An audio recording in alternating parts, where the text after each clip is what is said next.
Hey, pilot wives and aviation professionals, Jackie Elmer here with my part two of my election divisiveness and surviving the craziness of the time series. Now, in the first one, I shared with you some thoughts about elections, divisiveness, social media, taking a social media break. And in this one, which is actually one that I recorded for my Lower Toxic Life podcast, I share with you some ways that you can feed your body, feed your mind, and some things that you can do for your own personal well-being to navigate these times better. So if you don't have the Pilot Wife checklist, grab it over at pilotwifechecklist.com. Visit me on YouTube at Travel Life by a Pilot Wife.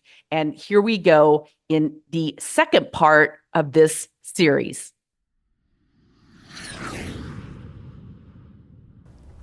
Welcome to the Pilot Wife podcast. I'm your co-captain, Jackie Elmer.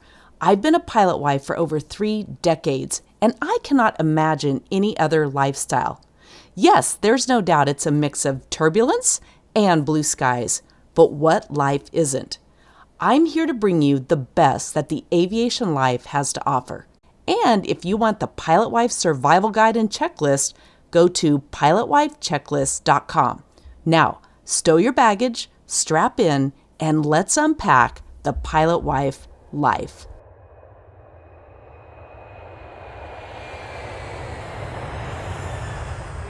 Are you struggling during these challenging times with the toxicity of emotions that can arise when we face things like the upcoming elections here in the United States, social media, all of the disruption and discord that's going on, not just in the country that I live in, the United States, but certainly around the world? Today, I want to give you some quick tips and some little habit hacks that you can use to hopefully calm your mind, calm your body, calm your nervous system, and navigate these challenging times with much more peace and ease.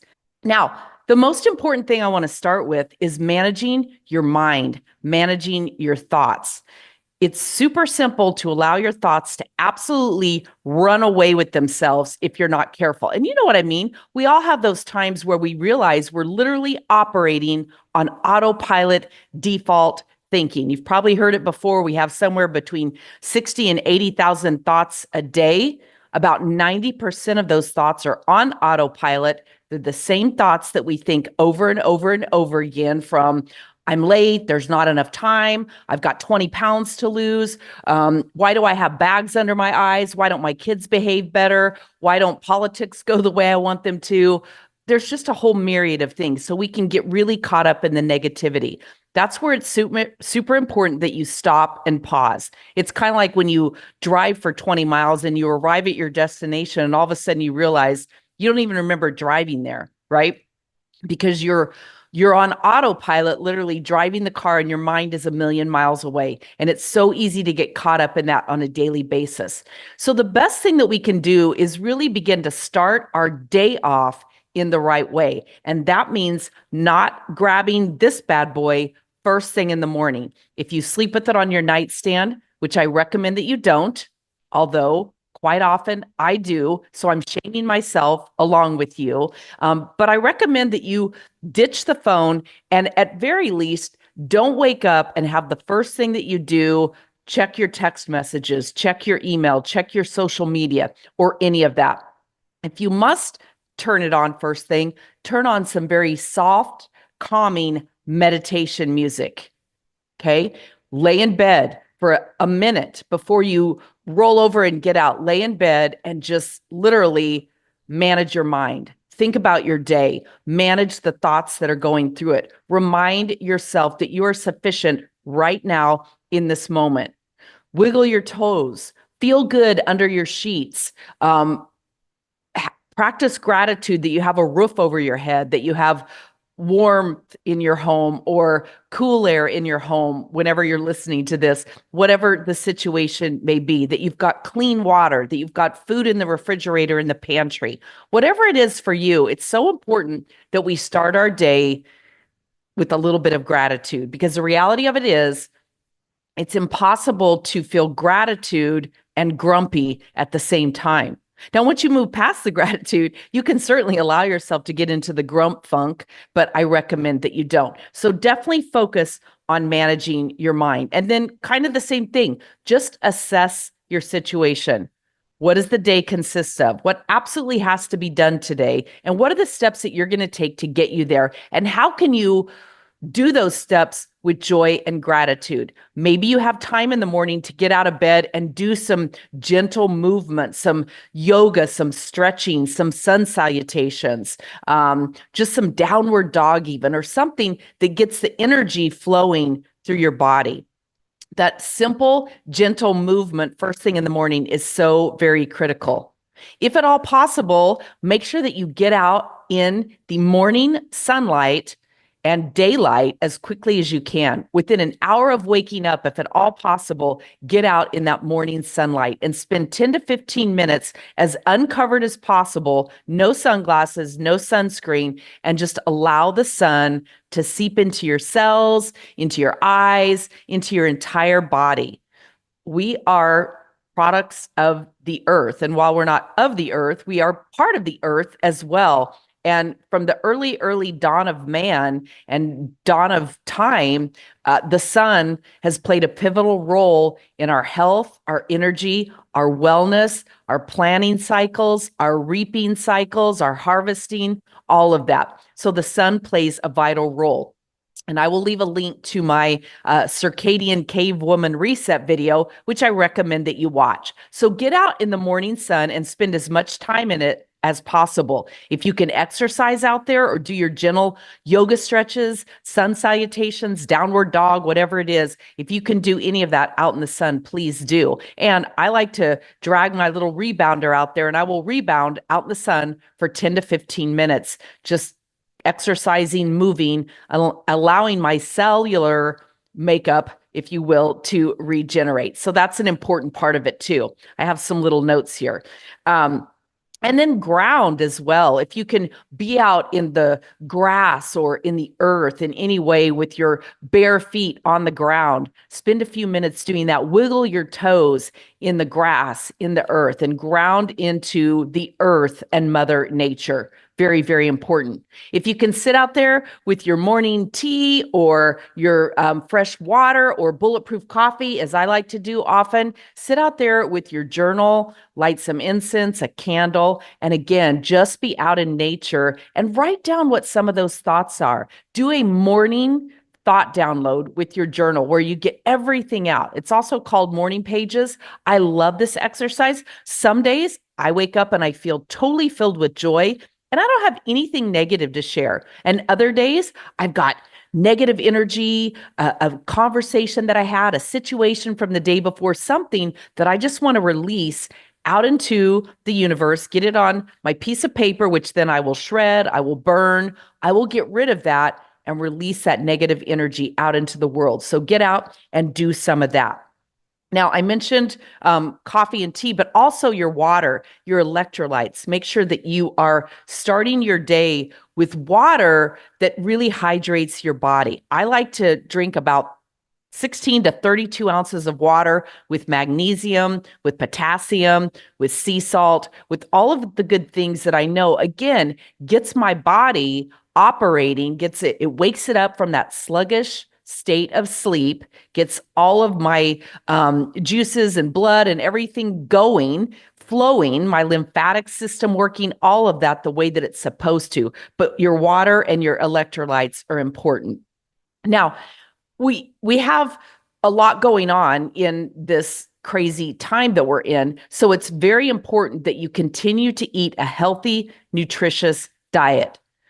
Watch my video on a capsule meal plan to get those healthy proteins, healthy fats, and those slow carbs if they serve your body well. So make sure that in these times that feel challenging, if you're feeling anxiety, if you're feeling fear, if you're feeling anger, make sure that you are fully feeding your body as best you can. Now, these next few weeks are some crazy times, without a doubt. We've got the election coming up. I mentioned that. And this is a great time to truly take a social media break and avoid getting caught up in all of the back and forth and back and forth. Most people have already picked their candidate.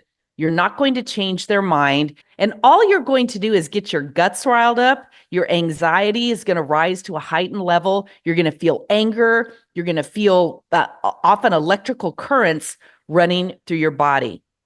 The reality of it is, do the best that you can, educate yourself, know what your issues are, vote so that you can complain later if you don't get your way or brag later if you do. But just remind yourself that this has been going on for hundreds of years, thousands of years, government, rulership in some way, and we are going to be fine. Know who your tribe is. Don't get caught up in the fighting and arguing. Stay off of social media. Definitely take that social media break and spend your time in gratitude and joy and nature. And with that community, those family members, those friends who they don't have to be exactly like-minded to you, but who lift you up and support you, even if you have different opinions and different beliefs. Now, this is a great time to not overindulge in sugar and alcohol, and it can be so easy to want to numb our feelings and drown our sorrows. Drown our sorrows in a bottle of wine or that extra margarita or something along those lines. Have that bag full of cookies, that extra cupcake, whatever it is. But the reality of it is, it doesn't solve anything and it doesn't change anything. Ultimately, what it does do, though, is that it affects your brain, it affects your mental capacity, it affects your microbiome, it affects your entire health system in a way that you really don't want and can't afford to damage at this time, because you need and want to be an absolute peak performer. And then be prepared. There's a lot of conversation out there right now about disruption following this election. So no matter what your thoughts are on that, there's a possibility that there could be some shutdowns, some closures, some delays, some rioting, some acts of violence. I mean, I'm not trying to put doom and gloom out there, but those things do happen. And the more that you can be prepared, the better off you will be. So make sure you also watch my video on preparing for emergencies and disasters. All right, so if you're prepared, if you've got your mind in check, you've got that healthy, nutritious food, you're moving your body, you're limiting your social media, you're limiting that toxicity level that you can feel with all those different things going on. Again, make sure that you're starting your day the right way and ending your day. I mentioned getting out in the morning sun. It's so important that you get out in the evening sun as well to help let your body know the day is coming to a close. We're going to begin to cycle our hormones a little differently, get prepared for sleep. And then at the end, also get your journal out, right? Get your journal out and perhaps practice writing some things that you're grateful for, some things that you experienced in the day. What was great and right about your day? And it's okay to write those things too that maybe you feel some anxiety over. What would you like to prepare for and do different tomorrow? And then a final thought for limiting the toxicity and that ability to let our monkey mind run away with us: volunteer. Find a group or a resource or something that needs your help and encouragement. There's no greater way to raise up your vibrational state and to make you feel better about what you have in your life than to get out there and help somebody else who's truly in need. So, what ideas do you have for overcoming these anxiety-ridden election times and coming into winter? We've experienced some devastating hurricanes, fire seasons here, just a lot of different things that are going on around our own country, around the globe. How can we alleviate allowing that toxicity to drag us down? Subscribe to the channel, give me a like and a comment, and then watch this video on preparing for emergencies and disasters. And I hope this has brought you a little bit of insight, joy, peace, and comfort. All right. And again, if you haven't checked out part 1, I will link it below.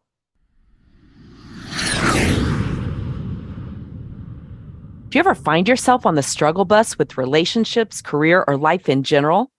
I'm a mindset and peak performance coach, helping women rediscover their own sense of identity and purpose, avoid turbulence, and put their own oxygen mask on first. Together, we work to get you out of autopilot and create a better flight plan for life and relationship success. As a pilot wife for over 30 years, I've navigated thousands of miles and moments in aviation, mommyhood, business, and life in general. I would love to offer you a free call to see if I might be able to help you too. You can go to coach.pilotwifepodcast.com. And if you have a topic suggestion or a story to share on the show, go to ask.pilotwifepodcast.com. And of course, you'll find all of this at resources.pilotwifepodcast.com. Please take a moment to review and rate the show on whatever your favorite podcast app is. This helps the show get found by others who need what we have here. I'll see you on the journey, and thanks for listening.